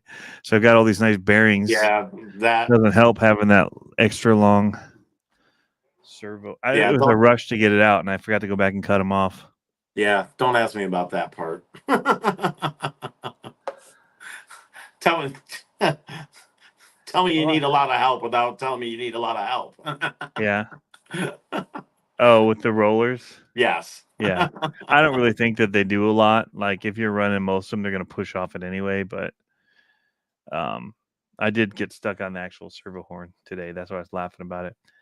I could run, somebody said run rubber bands. I could put rubber bands up over the shocks to keep it sucked so it'll fight them dropping back down. That's not a bad idea. So to get that articulation, it really has to be going into something. Well, Not a a bad limit idea. strap, yeah. So No, we don't black sharp yards. We're all about the white servo horns. oh yeah, absolutely. That's what's on mine. Yep. I proudly display them so people know I'm not running metal ones. Yeah. I have to show people my rigs, my minis, because it's like plastic. See? Yeah. I'm That's my good I'm not point. breaking my $90 brass reef servo. Right. Yep. Yep. Most of the I've gotten a couple Mighty Chihuahuas back, and they all had metal reefs servo horns on it and fell off of something. And guess what? Didn't go. Didn't strip out the servo horn. Stripped out the Yep. gears, which I swapped it out, and I might be running one of them on here. I did a video actually showing how to replace those gears. Super easy if it does happen, because I mean that's if anything is going to go wrong with these, for the most part, that's going to be it. It's just strip gears, and they sell replacements for them. That's why these are so awesome. So, love the rubber bands. Run it on all my rigs. Do you have a specific rubber band that you run? And do it, Scott. Ryan, I think, was asking what chassis was on that, but I think you answered that. The hard part. Yep, B-dub. Chassis. I got it at USTE. It's a really cool chassis. Really cool. I got their 3S batteries too that I can mount in here as well. I've got some ideas about how to mount them in. But yeah, it's one of my favorite looking rigs. I just dig it. And this stuff's falling out of it right now, but usually it's tucked inside of here. Somebody did ask if the links were different lengths on that truck. These are the yes, but it's like C10 front and like Gladiator rear. Oh wow! Or something. It's long. Okay, so they are different lengths. Okay. Yeah. Front and rear are different length. Yeah, because they're both open, and the drive shafts are sitting at different lengths, and they're the same. I had to run 2 of the 53 to 63 millimeter drive shafts because the front was so long. So yeah, I had to open up 2 packs of drive shafts. But maybe you should run a deadbolt front and a Gladiator rear. Yeah, right. Or 2 Gladiator rears. Really do it up. Dollar Tree sells a multi-pack of hair rubber bands. Okay. I ran the LGRP limit strap setup. And while you're at it, put 54 millimeter shocks on it. The LGRP one would be hard for me to run on this because look where my shocks or my servos sit. Like the way that it would rubber band, it goes over these. I think it'd be a little tricky. I don't know. Maybe not. But I'm doing my thing. Like this is actually a very easy way to see it, where I just run Emax mounts for these servos, and I just kick them up on an angle on top of the riser, and nobody'd ever know. Like everyone is so freaked out, and they had to make all these special servo mounts. I'm like, dude, just like kick it on top of the little back pegs, and it's fine. I've been doing it since they first came out because we were retrofitting the reef servos to it back in the day, and they were too long, and we just cut the plastic mount before there was all these other ones or the Emax ones we'd buy. Right. And where the screws go into the links, you just set it up on top of there, and it's just this. Anyway, it kicks them at the slightest angle, but you'd never know, and they run awesome. Cheap. Keeps it cheap.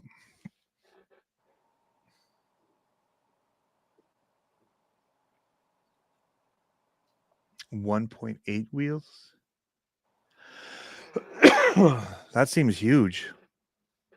Isn't 1.8 those like that one brand that with the rubber band tires? I don't know. I haven't seen what Mofo has been up to recently. I've been Well, so no, busy, I man. don't know about Mofo, but like that other one, Gazoo or whoever that Nate's had them or whatever, where it's like, you have to literally cut the tire to make it fit. Oh, Like, those are hard park wheels. Yeah. Oh, so he's yeah, got them okay. super class. So they'll definitely fit. The question is, will they fit inside of small wheels? They'll definitely fit inside of big wheels, I would think. Oh, okay. I don't know. The way that these hangers work, they just ride inside. So if you got a bigger wheel, then why wouldn't it work? Like the question, like look at how tight that is on these trails, though. Yeah. Like slight clearance. But yeah, they make bigger weight hangers that are meant for this size. Power Hobby sells them. I have them. Oh, so okay. If he does get the bigger 1.8 weight hangers, I don't know if they fit or not. This is another trend I just don't get.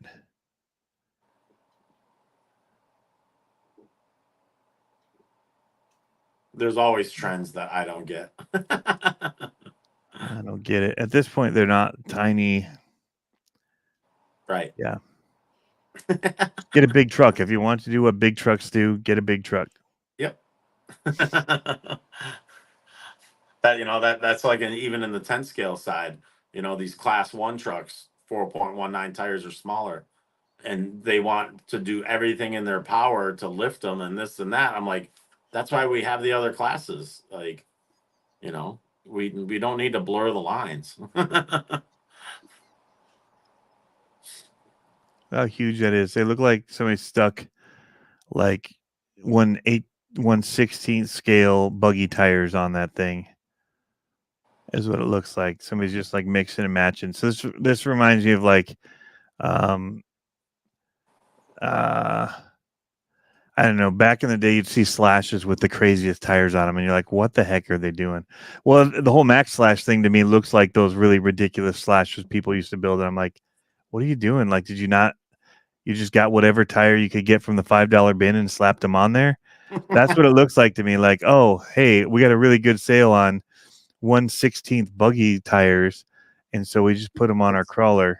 And they're a 7 mil hex, so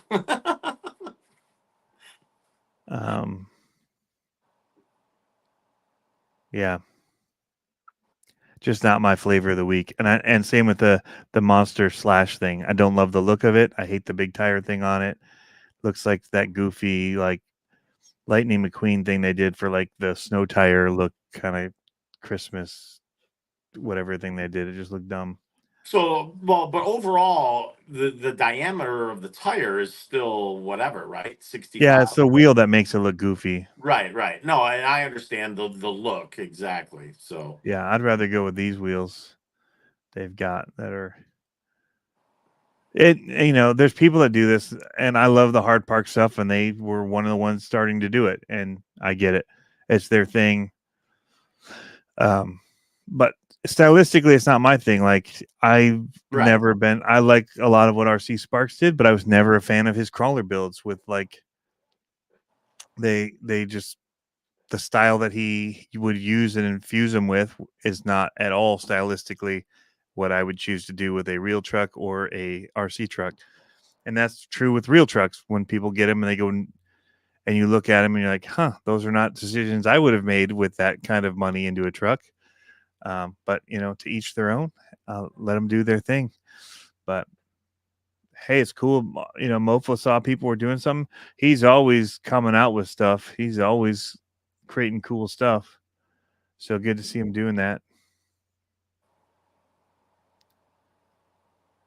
These work great. These brass hexings that we were talking about earlier. But yeah. Oh.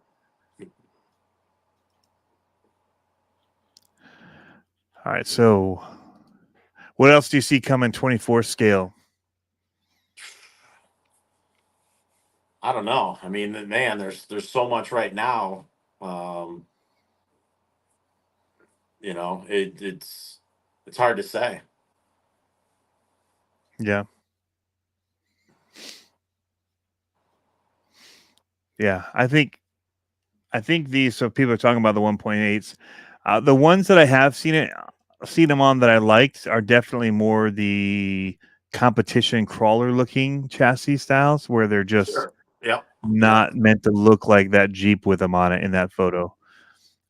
Where they're just like rock monkeys, like that, just they're all about performance, right? Right. So I think those ones look pretty cool with it. Well, and Slater's RC mentioned something, you know, that yeah, it is a different way of getting rid of, you know, the sidewall, you know, but you know, I mean, you know, at least at my shop or whatever, you know, and a lot of stuff, you know, there's different avenues, but at the end of the day, it's still depending on the class, Tire size. scale truck, like a truck driving down the road. You'll never see Yeah. a truck, you know, like, you know, because you know you consider C10s and Jeeps, you know, other full size 1-to-1 trucks going off road, you know, like Yeah. from the showroom to the trail, you know. Yep. So it just depends on the class and whatever, you know. Yeah, those are like Whatever. super comp. Right. Oh yeah, 100%. Yeah. Dedicated comper look. But yeah, we've done, a lot of people use inserts now. Same idea. Putting in, inserts into your tires to give it that side hill strength because they don't collapse like foams do. Sure. But we actually were competing against people running these and they weren't doing better. Right. Yeah, they weren't winning with them. So it wasn't ever a big deal. It's not like I've got these, I'm going to destroy everybody advantage. No. So for the look, I'd rather do it internally and kind of keep that smaller where it doesn't look like it just looks toyish to me. As I think the problem I have with it, like you got these huge inserts that you see and it just kind of makes it look like somebody stuck toy tires on these other things. It doesn't fit visually, in my opinion, except on those. I've seen Osborne RC's videos and some of their stuff, like it looks cool. Like, right. It in the right, like I actually might think they would look kind of cool on this particular right build, but the ones that I have that have bodies on them, not so much. Right.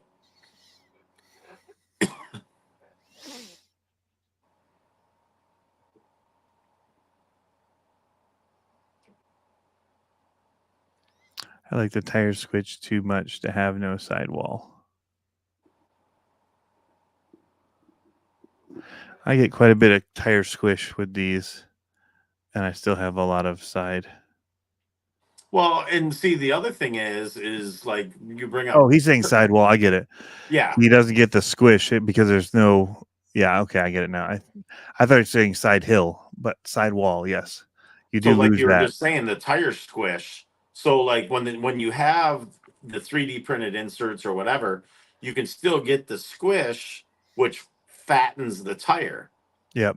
Those other ones won't do that, like because there's no Less give. contact. Yeah. Yeah. Yeah. So it's always give and take. Give and take. Yep. And that's why none of us were like, complaining about it rule wise. Right. Exactly. Because they're still the same height tire.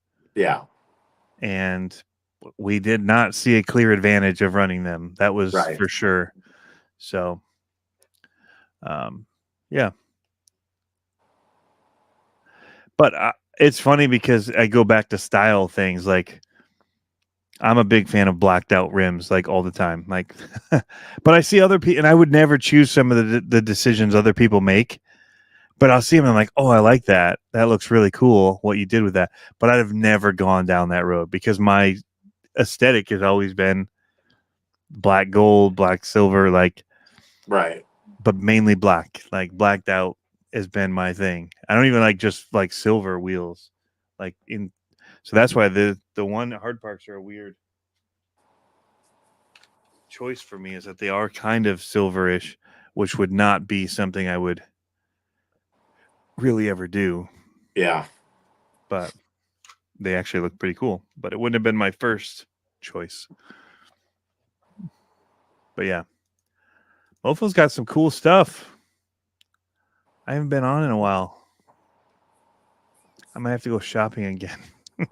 You've been preoccupied. I've been very preoccupied. Lots of cool stuff. But so Ascent 18, you said those have been killing it. Yeah. For you? Oh yeah. I mean, I've sold 24 of them, in like 2 or 3 weeks. Of course, now they're out of stock, but Red Cat made a super smart decision. They hit the ground running with upgrades.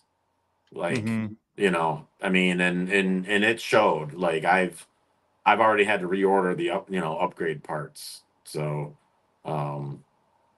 but and I don't know what the draw of this 18th versus it's got to be the price point because I mean, I've had other 18 scales and they didn't sell out like this.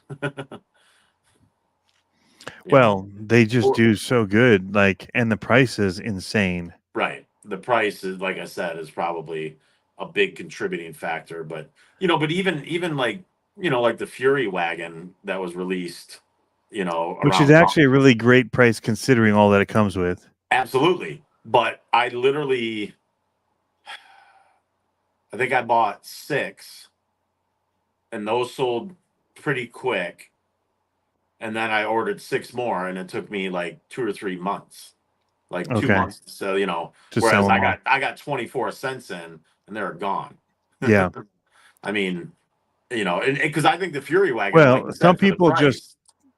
I mean, 99 is much more of a, I'll just go for it. I've already got stuff, but 200 is more like, let me think about that. Like, and 100 still, you think about, but it's a little easier to let go of. Oh, for For sure. something like that. I mean, that's why I keep ordering the deadbolts because I sell them, at that magic number. Yeah. But it's like, yeah. So it's, because a lot of guys just Upgrade it and gut it anyway. Yeah. Right. Exactly. Yeah. They just want the inners. Yeah. Well, I think, man, what you've been doing with it's killing it. I'm excited about the gauntlet stuff again this year with them. I need to get a win with this thing again here. I thought I had it tonight and I just let it go. I gave it away. But you need to knock the rust off a little more. I do. You say that, but I only missed the 1 week. I was there the week before. And the week before that. So you don't come in and do product videos as much as you used to.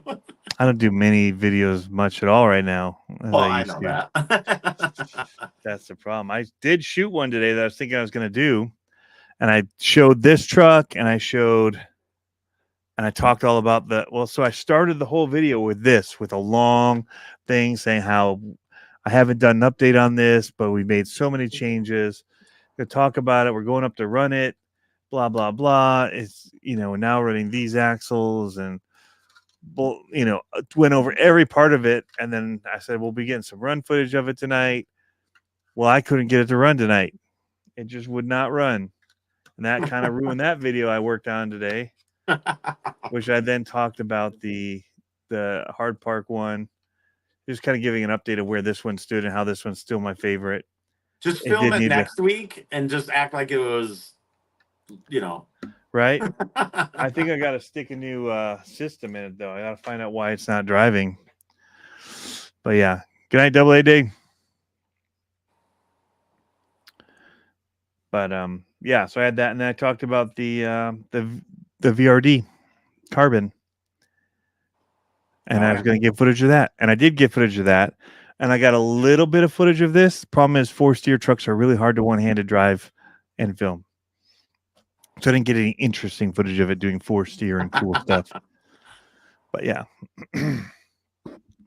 Axel should at least try to do an SCX24. I just don't think people want it already upgraded. No. I think they want to do what they want to do with it. I think if they just keep the price low on it and let people go to town. Actually, what that reminds me of is the Cayman. Mm-hmm. Like, that was overpriced. Potentially overpriced, but the biggest thing is like you said, everything's done. Some people want it, but nobody even asks for them. Like when they first came out, when are you getting more Caymans? And I still think I've only ever sold 10 at the most. Yeah. Because the links were upgraded, the brushless, the this, the that. Sometimes that's good, sometimes it's not. Like you said, build it the way you want. Yeah, the Ascent Fusion is doing well for Red Cat. Well in the Red Cat market. And well in the small like comp market, but big scale market that the SCX24 sells to, that's a way bigger number. And they're not going to sell the same quantity that they sell and have the same. I don't think that they make by selling just the brush version, in my opinion. And that's why you really haven't seen them come out with a full ready to run brushless 1/10 either. Like it works in small markets. Like if you're doing small number orders on things, but when you're ordering in some of the capacities that they're ordering in, it's a harder sell when it gets that high. It's like the LMT. People thought they'd want a tuned one, right? Ready to race because people all want to race them and make them. They buy all these aftermarket chassis, whatever. Well, guess what? People just want to buy the aftermarket chassis. They want to buy to put your parts on. They don't necessarily want your aftermarket setup. Right. So it's tough. Like it's a much smaller number that they're going to sell in doing something like that than they're going to a large market that's beyond the race category or the comp category. So that's why I don't know that it makes sense for them to do it when there's so much aftermarket already doing it for them. Yeah. Oh yeah, exactly. I could name another brand, that you're not very fond of lately that seem to think that their aftermarket parts would sell good, but but all the aftermarket brands were crushing them. I could be wrong. It's bound to happen one day. Dirk. I mean, I'm just saying my opinion. I'm not even. Oh yeah. I'm not even working there, so you could be completely right, Dirk. I'm just saying I wouldn't do it if I were them. So that's all I'm saying. Well, right, because like you said, the small quantities or getting the supply to even say, hey, I need a lot of this brushless motor. Like, yeah, it's tough. 35 turn 3-slot motors are pumped out, tens of thousands. Yeah. The logistics behind it is what is much, much more difficult to overcome. Yeah. Yeah. And a lot of people that are going to go nuts with them to comp anyway might even just build them from the ground up like we've been seeing. Yeah. So just buying parts. Now, one thing that, Red Cat should consider is maybe selling the Fusion RTR as a kit. They used to have a kit for like the Gen 8. What? I wouldn't want that. They've already done the best part of it already. The kit people wouldn't do it as a Fusion anyway. They would want to put their own motor in and choose what servo, and they wouldn't want to pay for those parts. They just want that Ascent as a kit, maybe, with no electronics or whatever. Yeah. But again, it's a smaller number of people that are going to buy it than. Yeah. Well, if they can make their money on it, then and sell them all out, then who cares? Like, if it makes sense. They've already got the parts being developed. Stick them in a box unopened. Yeah. But then they got to deal with a manual and all that to build. And yeah. Well, I know Red Cat used to have a builder's kit for the Gen 8. I mean, it was $170. I mean, yeah, that's a nice price point. yeah. Hard part gets away with it, but there's our hand built. Like people pay the extra for that too. Like that's not a like if Axial did it, they'd have to come out with it somehow below $250. And at that, somebody's already going like $250 for this. I mean, think about the flack that the Gravedigger got, the LMT Mini, which is amazing, by the way. But at $250, people were just boo-hooing all day long about that thing. And the price, I can't believe it's the most fun in a little package as you're going to get for that. Like, and I like it brushed. I don't care what people say about going brushless, whatever. It's amazing brushed. Doesn't need to be brushless. It's cheap. Right. You don't break it. It's hard to break. It's very hard to break, and it's perfect the way it's built, in my opinion.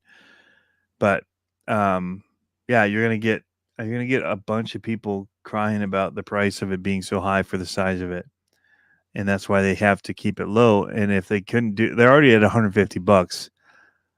What can they change and keep it at 200 or less? It gets tricky. Gets tricky. But if they just put a better brush motor in it and a better servo, they could go a long way with it, just performance wise, if they did the other upgrades with the oil filled shocks and stuff. And that's a much cheaper way to do it and make people happy. Right. So XTX 24 Pro Builders Kit. Now that's fun. Chassis change, some of other new features. People get their own body, wheels, tires, motor servos. That'd be interesting if they did like a builder's kit for like $100, but had like a nicer chassis, like a pro chassis, and then they did metal gears for the transmission with a servo mount that could take anything. Like that could be pretty wicked. But again, you're talking a small niche market of the comp people versus that market is huge. Like the 24 scale SCX 24 sales are massive. Right. So they're going to sell a fraction of those compared to what they sell. They're ready to run. Fraction, like 2%. Yeah, that's the thing is like Hard Part does their custom things. The whatever their whole package deal is. And you pay up for it or whatever. But it's like, how many are they really building and selling? I mean, do they sell 100? Do they sell 200? Do they sell 50? No, not even close. Right. Yeah. So it's like versus tens of thousands. But they're able to bring the price up, which Axial can't do. People will allow it from the aftermarket to be like high price. They won't allow it from. It's niche, and and that's fine. There is a market for it, but these big companies are always going to look to the masses. So yeah, agreed.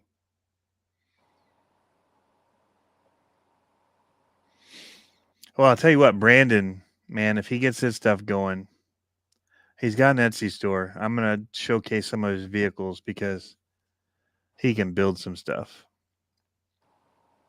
Oh, yeah. Brandon with his crazy shock setups and, I mean, the 3D printed wheels he's made. His tire inserts. Yeah, he's very good designer and very creative in the way that he thinks about the trucks. Like, it's insane. But yeah, Super 8s cost more than your RTR. But sell it with a coin and people will go crazy. It worked for the Betty. That's true. Trey Posty actually could fold tomorrow and aftermarket for FC. Yeah, we'll live on. We are way too deep now. The words sold out are commonplace. Yeah, we see people are buying stuff up, especially in the aftermarket that comes out. But yeah, Brandon's rigs that he builds, and some of it when he's testing it is just built out of styrene and stuff, and you would never know it. His paint job, like his detail, his level of detail on his builds are so insane. I remember when he came to Great Lakes Gauntlet and I saw his rigs and I was like, well, we're all screwed. Like, just hand him the trophies, which he won like a bunch of them. Like I called his name out over and over and over that weekend because he was just like, he built all these different ones. He was running them first and second in this one, second and third in this class. Like, yeah, it was insane.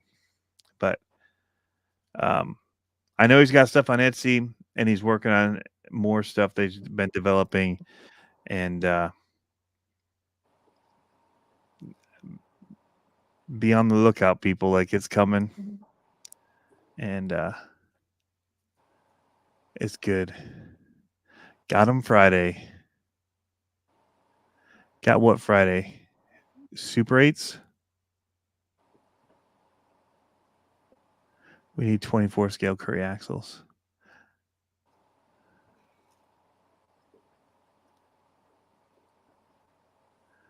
Trying to see. I'm guessing Dana's talking about the Super 8s. I wish that we could convince LGRP. No, he might have been talking about Brandon's stuff.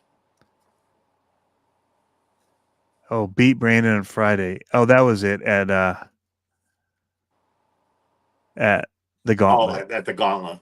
At the Gauntlet, yeah. I remember he just showed up with his rigs, and I was like, holy cow. But he's been coming and comping with us a lot regularly, and he's constantly tweaking and developing and trying new stuff, which is good and bad. I mean, for him at the comp level, like if you're always trying new stuff, it's going to be tough to be competitive unless it just works for you that night. But super cool guy, super cool ideas. Thinks way outside the box. Like some of the suspension stuff that he's developed and created and tried, I just look at and I'm thinking, how did your brain conceive this? Like, it's so cool and different. And the steering, like it was all about getting maximum steering. Like it was like complete sideways, just about. So it wouldn't hit shocks and all that. The way that he removed the shocks from being kind of in the way. But I'm sure like he's putting his stuff finally for sale, which should have been a long time coming. He showed me some of his own, he called them pine trees, inserts that have a tree shape, probably more Christmas tree cookie cutter shape than mine are. Mine are like very stick figure, and they looked amazing. Like, and he's like, I'm like, they're not a copy. I'm like, dude, I'd never say these are a copy. Like, I mean, if you called them the same name, that would be weird, but like the design is unique into its own thing. Like, it's super cool. And so I actually want to try them after seeing them. So when you say metal, is it just aluminum? Brian Massey. When did we say metal? There's a lot of different metals. I mean, I primarily prefer brass when all possible. But it depends where it's located.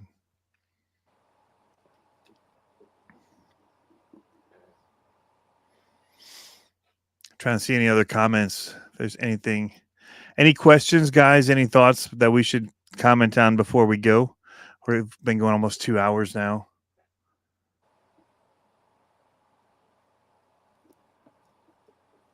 Before we wrap it up.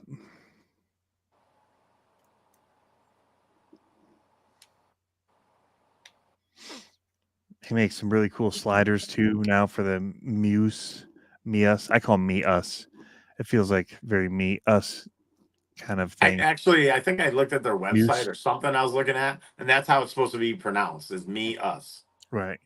So, but he makes like a slider for it, so because they're huge pumpkins, and it just helps you it not hang up. It slides over better. Right. It is me, us. Okay.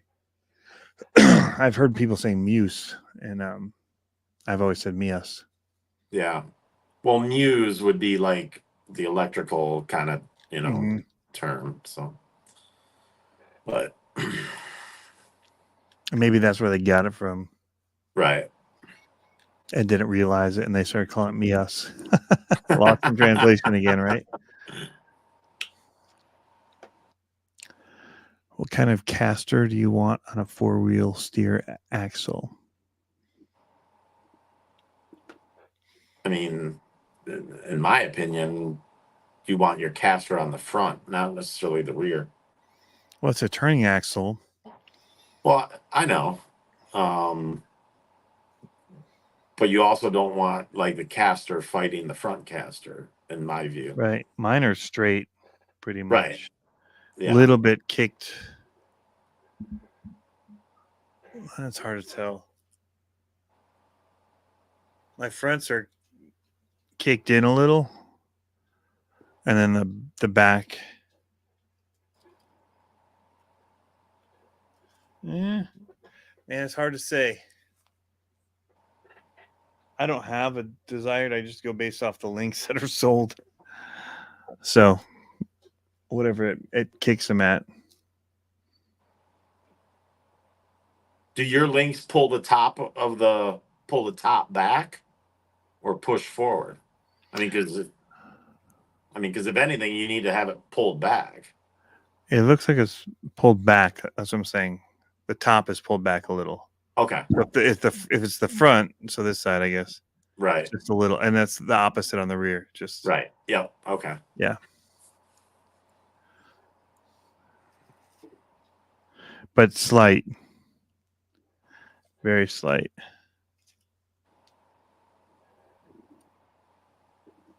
I'm just looking at the angle of the drive shaft coming out. Right. Just a little bit. But it's not crazy. But I don't have adjustable links or anything. And you can adjust them on, I say that, but you can adjust it on the chassis itself.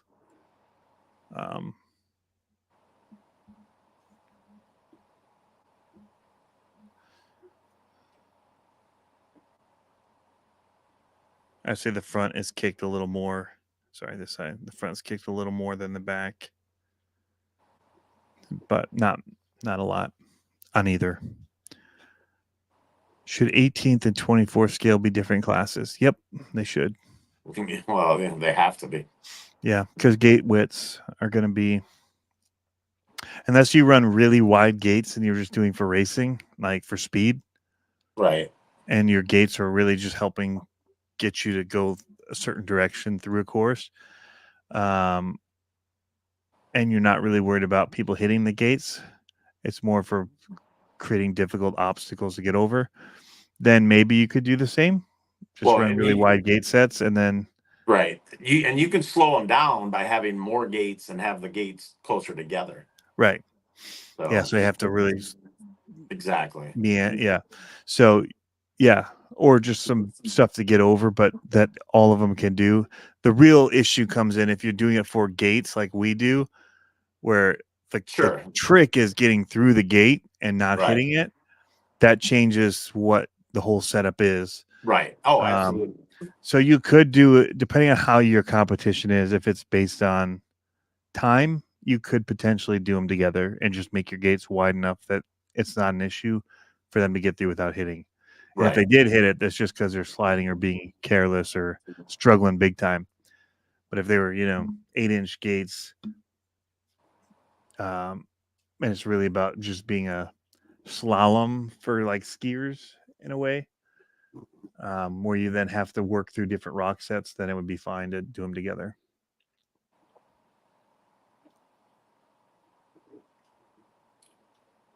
Yeah, the the sizing has been a real pain in the butt across the board with RC for many years.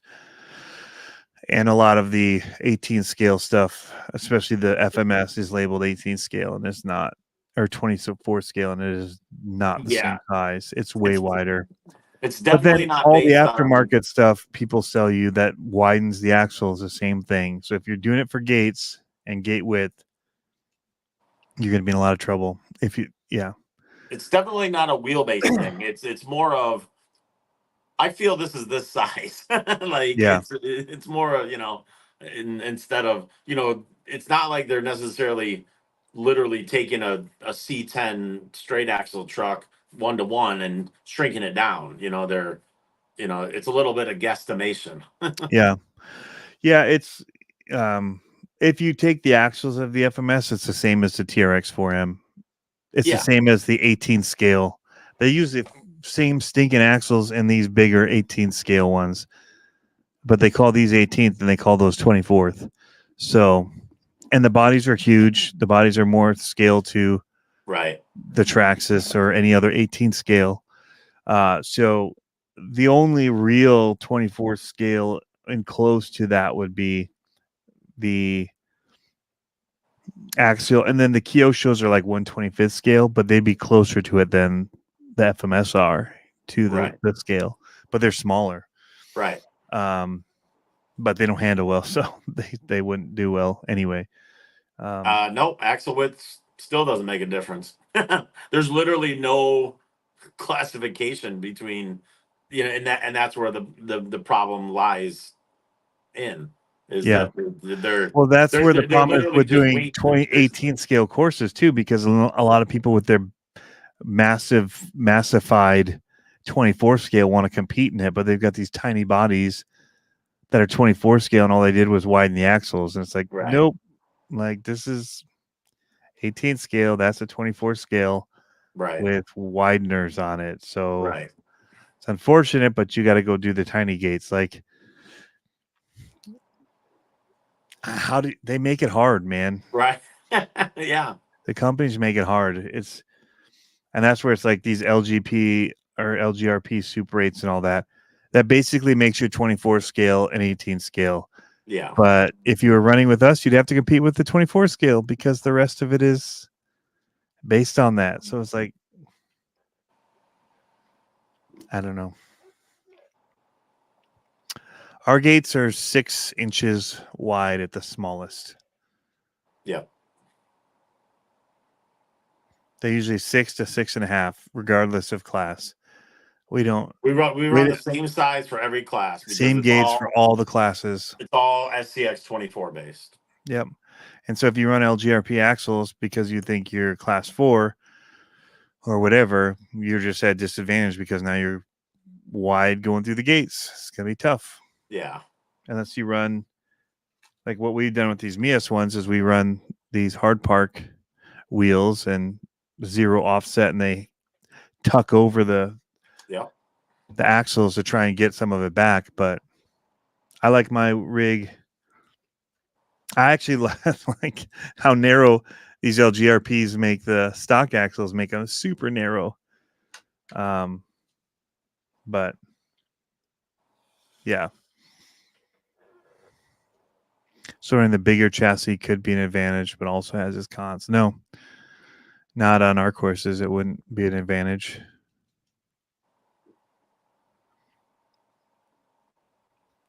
Because your chassis and your body and all that comes so close to the gates when you're coming through at angles, it wouldn't be good. Yeah. Well, I mean, a box stock 24, SCX 24, I believe, is 4 inches wide. So, I mean, so then you slap on 5mm extensions on each side, 10 millimeters, so that's almost half an inch. So now you're at 4.5 inches just driving straight through a 6-inch gate. Oh, yeah. Yeah. Oh, bigger by longer chassis. I got you. Yes, it could have its cons or could have its advantage. It all week to week it changes. Yeah, based on length, whether it's an advantage or not. Right. Depending on how tight the courses are and all that, and how much steering you need. Yeah, so longer wheelbase, yes. But when I think of bigger chassis, I thought you meant like 18 scale, not like length. And that's not even your chassis necessarily. That's just your. This is a tiny chassis, but it's a super long wheelbase, like Right. super long when it sits down. So, but yeah, I mean, it's all about being narrow. We keep our rigs as narrow as we can. And this one, look at that's Yeah. the Yeah. difference with stock axles with the hard park wheels on. It's so much narrower. It's like That's a lot. Quarter inch at least. quarter of an inch, at least. Yeah, that it saves. But compared to the front, which is the Mias axle, we were just trying to save, and we lose not much, not even a quarter of an inch. By the time you suck these in, so front. That's why these wheels are so valuable, even though they're expensive. It's very minimal what it loses front to front. Yeah, it might be a quarter of an inch, maybe a little more actually.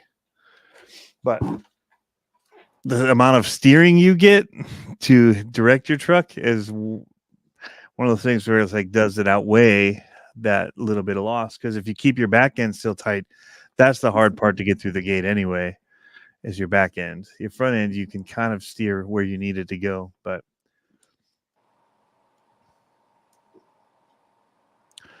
well, I wouldn't do the FMS 24 if you're looking to run in a 24 scale setting. No. BDC murky. I mean, you're better off getting an SCX 24 and upgrading it. Right. And the deadbolt, setup is super popular. But not that the C10 is bad, I mean, They're the same all it is technically length. oh yeah, They're they're the both are same the length. same. It's just the breakover point is different on the. Correct, because the transmission's 10 millimeters further forward. Yep. So like so many people do, they get the deadbolt and then they put the C10 links on the front to add that little length of Yeah. wheelbase. And then you still have that forward transmission. So Yep. It's a little shorter than the Gladiator, but it's it's not even a millimeter. Yep. Sorry. You're talking Gladiator versus the C10 The deadbolt. C10 with the deadbolt. Yeah, it's just a little Yeah. bit. I mean, because if you look at these again, this is about Gladiator length, and this is the C10 deadbolt, and that's why I was shocked about how long this thing was. Man, the force steer makes it tough. So if this is, that's significant. That's almost a half inch. yeah, it's quite a bit longer. I mean, The Gladiator is quite a bit longer than doing the right. I mean, it's definitely, yeah.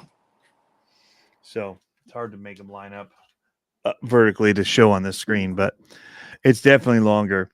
And that's why Dana's gone back to just running C10 straight up length, and not doing a lot of us were doing this C10 deadbolt length. Right. But I find a high center a lot with it. So I'd rather either be longer so that I'll get over and get tires touching, or shorter so that tires will stay touching as it goes over the top. Right. It's kind of like in that middle where this truck is just the high center crazy truck because it's full droop and but it rides really low too. But yeah, anyway. Yeah, so FMS 24 scale is really 18 scale in the axle size, and it's just wider and a lot. Bartow, you don't lose 10 millimeters on the deadbolt. The transmission is just shifted, Yeah. So like everything's still the same length and same whatever, but it just shifts the transmission point. You have 10 millimeters shorter rear lengths or The longer front lengths. rear and 10 millimeters shorter front lengths. Right. Yeah. It's So you just have a a different longer chassis. rear part and then a short, really short front on that. Right. Yeah. But it just makes that breakover different.